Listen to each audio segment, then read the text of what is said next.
अंजनगावच्या प्रश्नावर खरं तर तोडगा निघालेला. तणावमुक्त अंजनगाव होईल. काय प्रश्न आहे, काय प्रतिक्रिया आहे? नक्कीच काल गेले 3-4 दिवसापासून ते संपूर्ण अंजनगाव आणि तसं जिल्हा महाराष्ट्रावर ह्या गोष्टीचे पडसाद उमटले. परंतु काल SP साहेबांनी जो त्या ठिकाणी मध्यस्थी केली होती आणि पहिल्या दिवशी तो प्रस्ताव केला होता, तो दोन्ही बाजूने त्या ठिकाणी मान्य झाला. काल पालकमंत्री महोदयांच्या साक्षीनं त्याच्यावरती शिक्कामोर्तब झाला. दोन्ही बाजू त्या ठिकाणी एकमत झाल्या आणि तो सगळा तणाव आता त्या ठिकाणी निघालाय.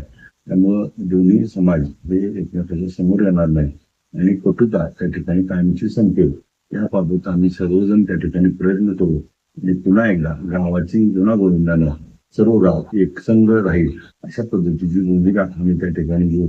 त्या कालच्या प्रकारामध्ये आपण बघितलं असेल तर गावकरी हे त्या ठिकाणी एकसंघ होते, परंतु बाहेरच्या लोकांनी येऊन त्या गावाची एकी आणि दोन समाजामध्ये वाद निर्माण करणं आणि त्याच्यातून काहीतरी वेगळा प्रकार घडवण्याचा प्रयत्न होता.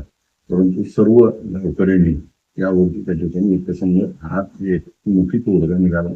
त्यामुळं सर्व पालकमंत्री महोदय असतील त्या ठिकाणी SP साहेबांची खऱ्या अर्थाने महत्वाची भूमिका होती. SP साहेबांनी खूप समन्वयानं ही सगळी परिस्थिती चांगल्या पद्धतीने हाताळली आणि दोन्ही समाजाच्या सर्व घटकांना त्या ठिकाणी खूप खूप त्याबद्दल आभार व्यक्त करतो की आपल्यामुळं हा मोठा त्या ठिकाणी वाद त्या ठिकाणी लगेच संपतो. काल पालकमंत्र्यांनी 1 कोटी रुपये निधी घोषणा केली. आपणही 2 दिवसापासून आपल्या आमदार फंडातल्या निधीची तयारी दाखवली होती. काय त्याबाबत? नाही, पूर्वीपासूनच आम्ही त्यांना भूमिका घेतली होती की महाराजांचं स्मारक हे त्या ठिकाणी भव्य दिव्य झालं पाहिजे.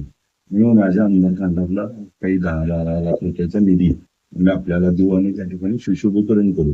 आणि आज पालकमंत्री महोदयांनी 1 कोटी रुपयाची तरतूद केली, त्याबद्दल त्यांचे आभार.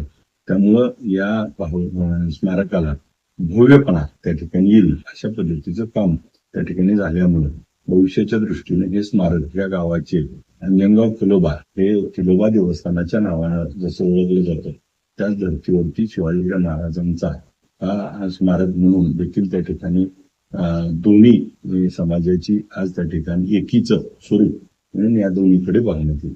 काल रात्रीची तोडग्याची बैठक झाली. त्या बैठकीमध्ये आपण उपस्थित होतो. चर्चा सुरू झाल्या की काही यामध्ये राजकारणाचा भाग झाला का? आपण नाही, याच्याकडे राजकारणाकडे न बघता यामध्ये तोडगा काढणे आणि मी गेले 2-3 दिवस झाले आपण बघितलं असेल गावात बसून सर्व दोन्ही बाजूच्या चर्चा करून एकत्रित करणं, सगळ्याला समोपचाराने घेणं. मग पालकमंत्री महोदय त्या ठिकाणी भूमिका घेत आहेत. मग त्यांच्याकडे त्यांना पाठवलं, परंतु मी गावातली परिस्थिती त्या ठिकाणी हाताळणं आणि तिथं पुन्हा कुणीतरी काहीतरी घेऊ नये म्हणून मी गावात बसून त्यांच्याशी समन्वय केला आणि त्यांनी त्या ठिकाणी त्याचं एकमत केलं. महत्वाचा मुद्दा आहे कुणी मिटवलं, का मिटवलं ह्याच्यापेक्षा मिटणं हे महत्वाचं होतं आणि पालकमंत्री महोदय SP साहेबांनी खूप चांगली भूमिका त्यामध्ये घेतली. त्या दोघांचे खूप खूप आभार मानतो मतदारसंघाच्या वतीने.